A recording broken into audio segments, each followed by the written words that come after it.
your family, and your friends. You'll be helping to shut out impaired driving. Visit ArriveAlive.org to find out more. Arrive Alive. Drive sober.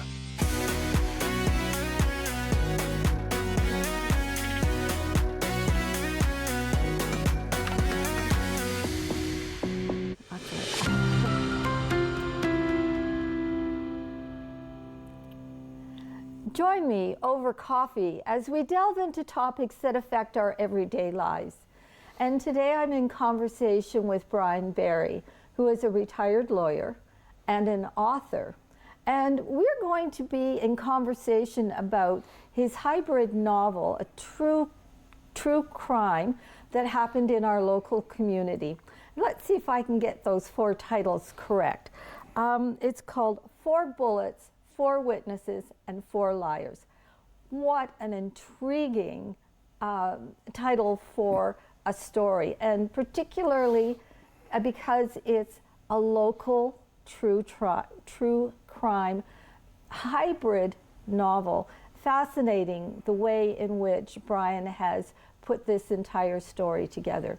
But before we actually get into talking about this particular book, I also want to mention that Brian has authored 3 children's books as well, one of which, Lie, L-I-E, I gave to my granddaughter, which was absolutely fascinating. So Brian is multi-talented in terms of not only his career, but also in his authoring books as well. So welcome, Brian. Thank you. Thank you for that introduction. I'll leave now, Mary. That's great. I'm at a high point now. Thank you. Well, I'm sure there's going to be lots of high points as we talk through the story of the true crime novel. It was absolutely compelling when I was reading it. But what I particularly liked about it was it's in 2 parts. The story, the backstory. To me, that was absolutely fascinating. The trial part of the story, actually, I was perplexed about a couple of criminal justice issues at the time. Now, this happened in the 1980s, late 1980s. Right. Now, as a retired lawyer, you had multiple options as to what you were going to do in your retirement. Why did you choose this? My background was English a long time ago, and so I graduated from the military college with an honors English degree, and I thought I wanted to pursue writing and maybe teaching at university. So I got a master's degree at the University of New Brunswick, but I had to walk through the hallowed halls after being accepted to the PhD program, and it kind of scared me. They were strange creatures for me. They were hidden away from the real world, and I wanted to be part of the real world. So I backed off quickly and then went to law, which is where I belonged. I loved my work in law. Oh. I had a great career and I had great clients, so I was in a perfect position. And the nice thing about law is that, as we were talking about earlier, you get to live your client's crisis and know them so well. You become, if you want, a character in their own novel in the worst time of their lives, and sometimes can help, but you certainly learn about life. So it was a fascinating career. Oh, well, it certainly comes out in the story, in the book that you've written. Why this particular story? I mean, there's multiple situations in your law practice where you've run into compelling stories, but why is this one the first? I think because it haunted me. It always,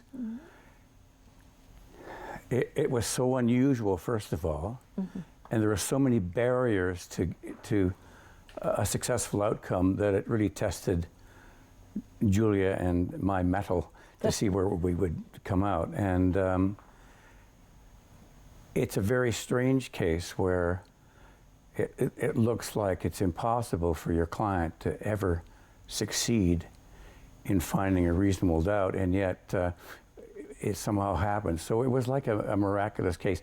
But it would also did something for me.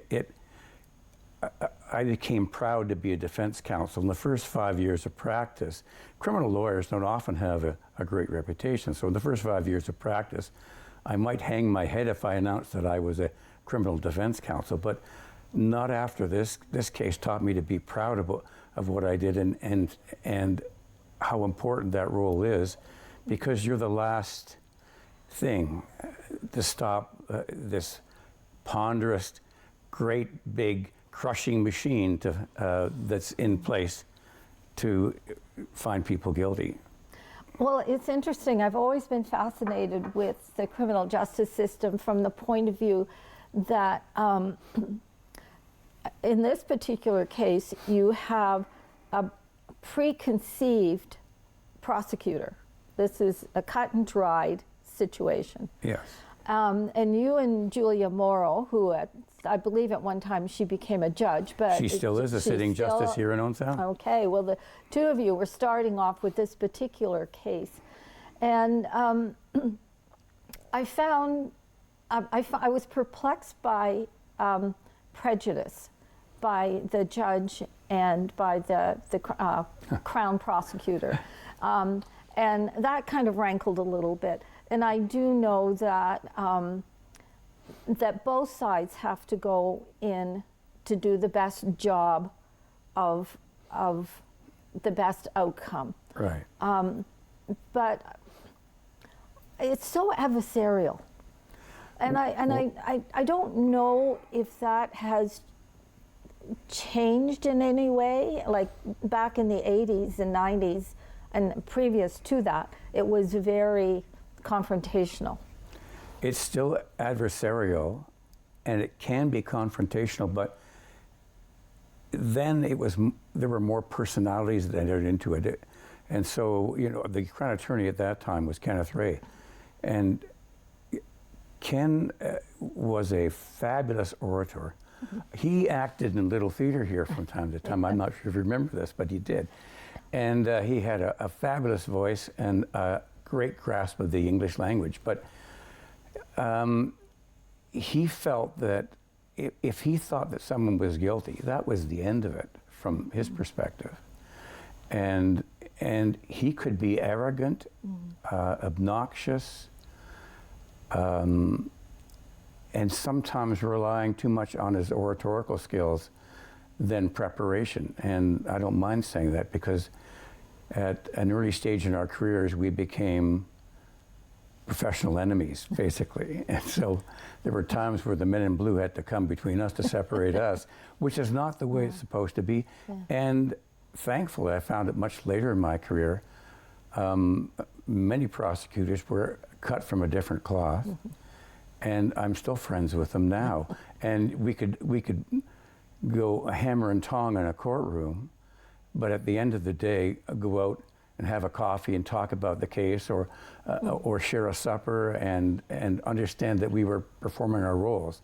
I think Ken's role was just to bulldog everybody he could, or bulldoze everybody he could, and it offended me. And this case was no exception to that.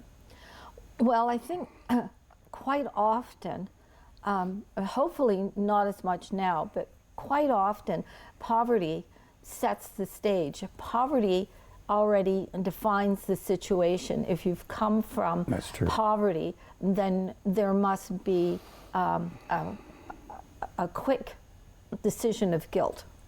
And that is just a judgment and a misconception in so many ways.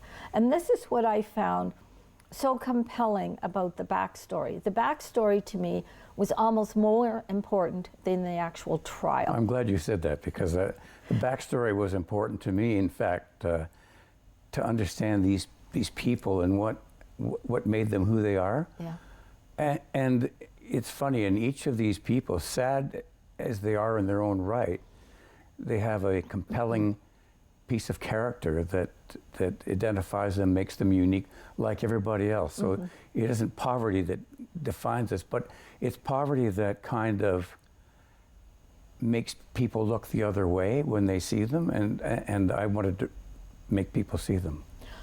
Well, they were certainly seen in the novel, and it's called a hybrid novel because a lot of the information you were able to get from trial records, but some of the dialogue you would have to kind of put together yourself. Yeah, that was a lot of.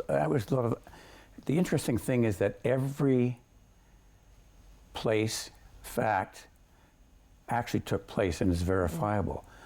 But we can only guess what the characters might say to each other or what might motivate them. And so, from my perspective of the trial, the disclosure before the trial, the interviewing of witnesses, I got a chance to have a take on their character and a chance to bring them to life in the novel as I and Julia saw them. So it was a wonderful opportunity for me to do that. But it's not true crime in the traditional sense, because true crime in the traditional sense is just the facts, Mr. The Facts, and the trial itself. But I believe it's pretty factually accurate and gives us an insight into these people and how they lived and what made them tick. And I found each of the personalities quite well-rounded and well-defined, and was able to sort of lay my sympathies here and maybe a little judgment there in order to put the whole picture together. But then you have 4 witnesses and 4 liars, and how do you unweave? Well, that was the it was the publishers were great when they said, let's do the title for the book. All of the people that were working on it said, well, let's each submit a possible title.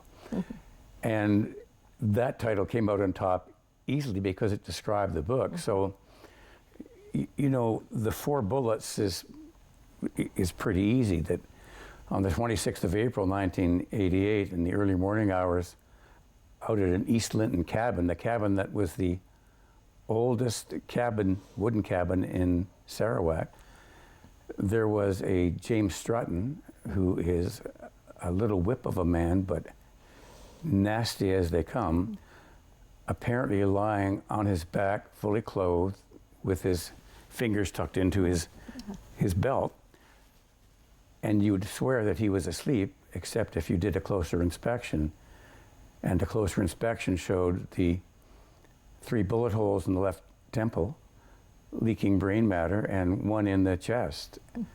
And so that quickly leads to the 4 witnesses, because there were only 4 possible people who could know what happened and did know what happened and participated in it in some way. And it's that kind of analysis of the motivations and the backstory that lead to the interest in the trial and to the trial outcome, in fact. So, as you said, May McEachran was a woman who did live in poverty. She was a large woman, and from a child she was excluded from society in many ways because of her size and mild cognitive difficulties. And so she was an outsider and sadly accepted that role as one cast for her. Yet she had a mother that loved her and raised her with love despite that poverty. And she took what life gave her. And wherever she could find pleasure in life, she took it, and in a good way. She was a member of the choir at the Tara Church, proud of that. And she also became proud of the relationship she had with one of the other characters in that novel, as you know, young Paige.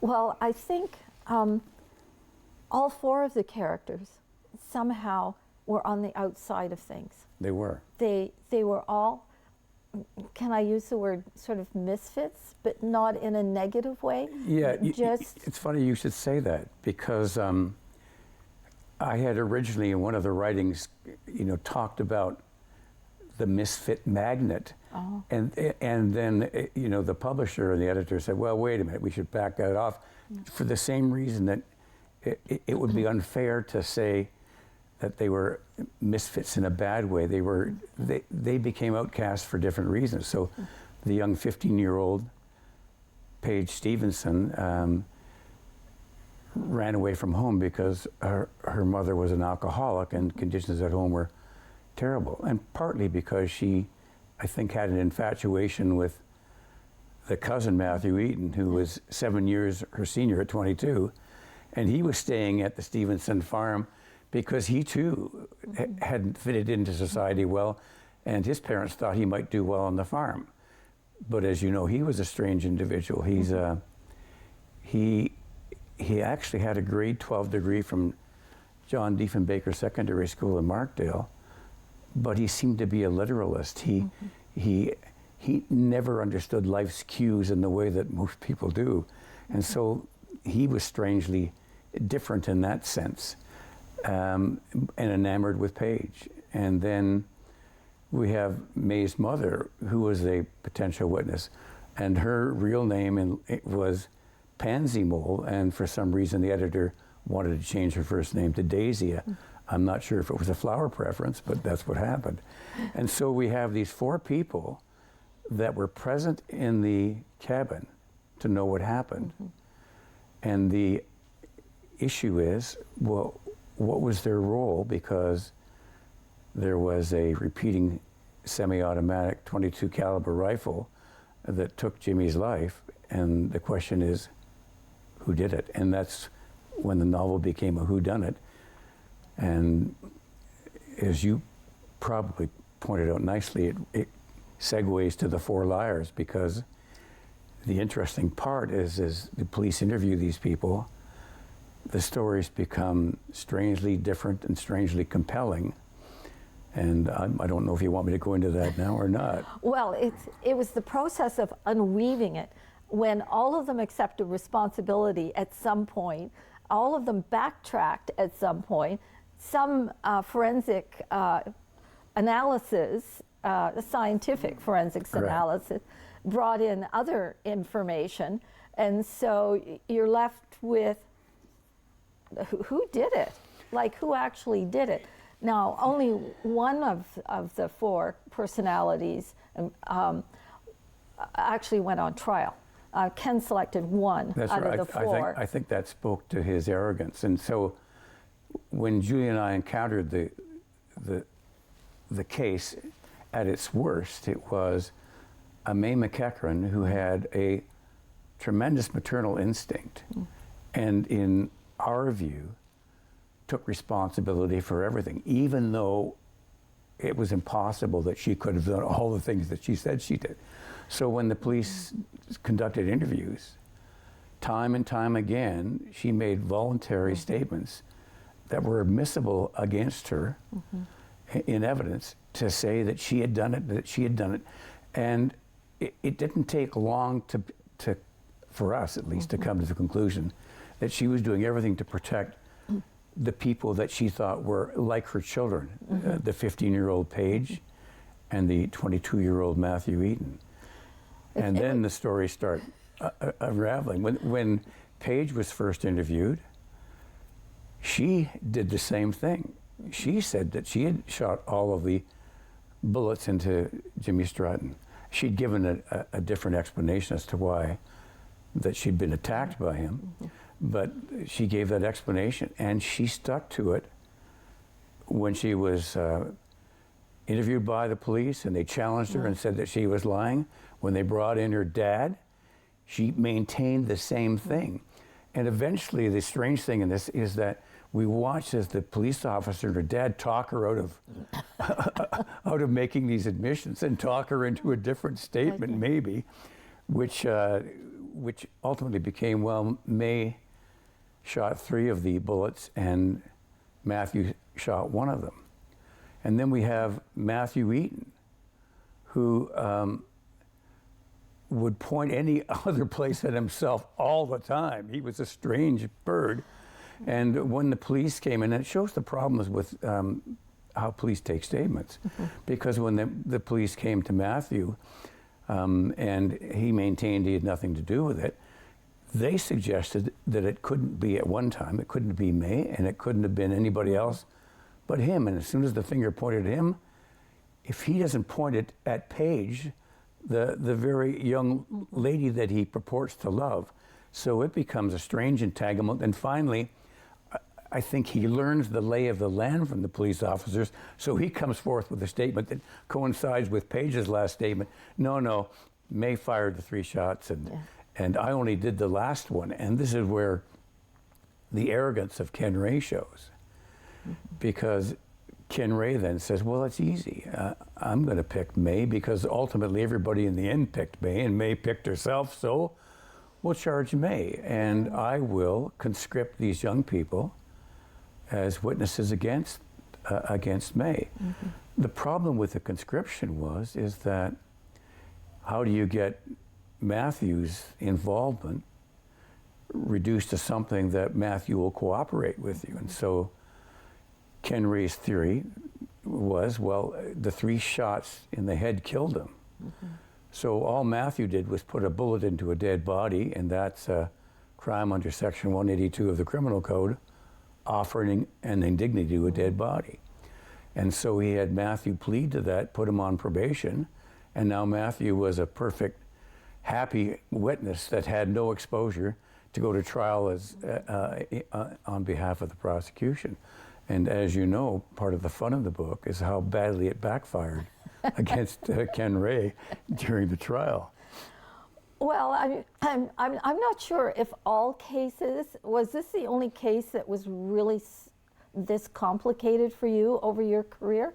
Or was this just, was this a case that was just so fascinating in its whole involvement with you and Julia? It was fascinating because we were left with a case that May was prepared to convict herself through a voluntary statement, and that the final versions of the statements from the young 15-year-old Paige and from her 22-year-old cousin, come lover, as it turns out, was May. So we had. How do you prove the innocence of someone that you strongly believe is innocent, where every piece of evidence points against them except maybe one piece of forensic evidence and the trail of lies that you might have to expose the truth? So it was fascinating and tough and complicated, but every murder case was like that. I'm actually starting another novel, based on a case that followed in 1991, and strangely, Julie and I worked on that case together. Well, I believe that I did send a couple of prompts to you when you were on vacation. I hope that you're writing the next novel. I'm waiting for it. Yeah. But there's another component. There's the Crown prosecutor and the judge, and they did have some prejudices that came out. No kidding. There's you and Julia, but there's also the jury. Right. And the understanding, I could be wrong, and you can help me with this. Sure. But did the jury start to put together some subtle information, maybe that was not made in statements, just to build a better picture of what was happening? I think the jury was pretty smart. And the interesting thing was that when we did some initial book launches, 2 of the jurors came to the book launch. Wow. And although we cannot talk about their jury deliberation,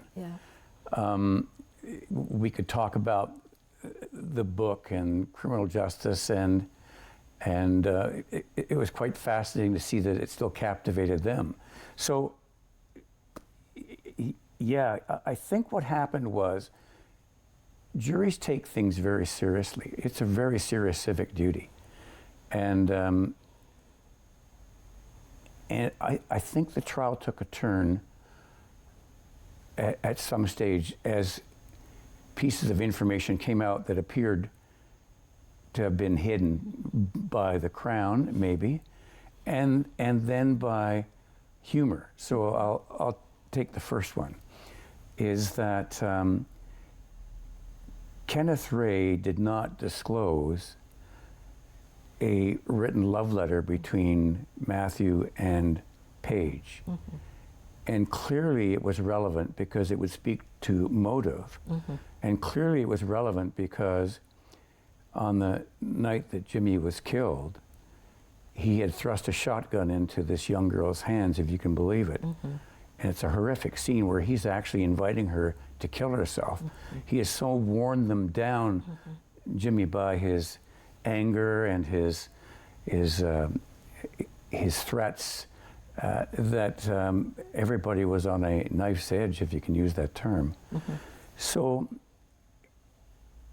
that love letter became critical because it exposed, when we finally got it at a pretrial, not when we're supposed to get it by mm-hmm. disclosure, it, in our view, kind of confirmed our belief as to what really went on, mm-hmm. that these two youngsters played a much bigger role. Mm-hmm. And I think the jury relaxed a bit in the case when Ken Ray was taken aback by his own witness. Mm-hmm. Oh my goodness, yes, at that point. Yeah, so he was taken aback by the fact that when he asked the witness, Matthew Eaton, to hold the weapon and show how it was used, he refused to. Mm-hmm. And Ken Ray took umbrage at this mm-hmm. and said, "Mr. Eaton, it's unloaded. Take the gun in your hand and show the jury what happened." And the literal Matthew Eaton said, "Well, I can't, Mr. Ray, because you put me on probation. One of the terms was I couldn't handle a weapon." The jury just, I think that cracked them open. Oh yeah, I mean, it's fascinating. And I was in a small group, discussion group. We're coming down to the end of the show, so I'll be really quick. And the question was justice served? And so there were some people who took one side and other right. people who took another side. And I appreciated the end of the book, which we're not going to disclose because we want people to go out and buy it and read sure. it. Or go to your local library and check it out. That's my copy. I'm taking it home. Yeah, sure. Because I've gone through it a couple of times. But it was so fascinating by the complexity and the jury having to pull out all these different angles and threads and trying to come up with right. a solution. And we've come to the end of the show.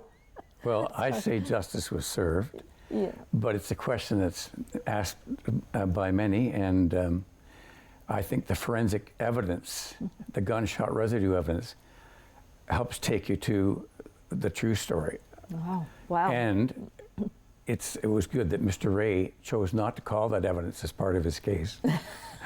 And so we did.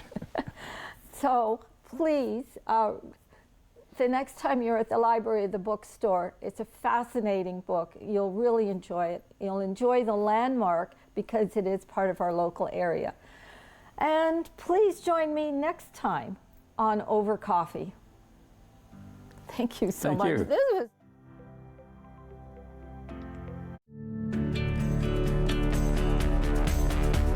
This program is brought to you by Rogers Xfinity, connecting you to more of what you love. Visit Rogers.com for more details. Connect with us by visiting our website or email us at comments@rogerstv.com.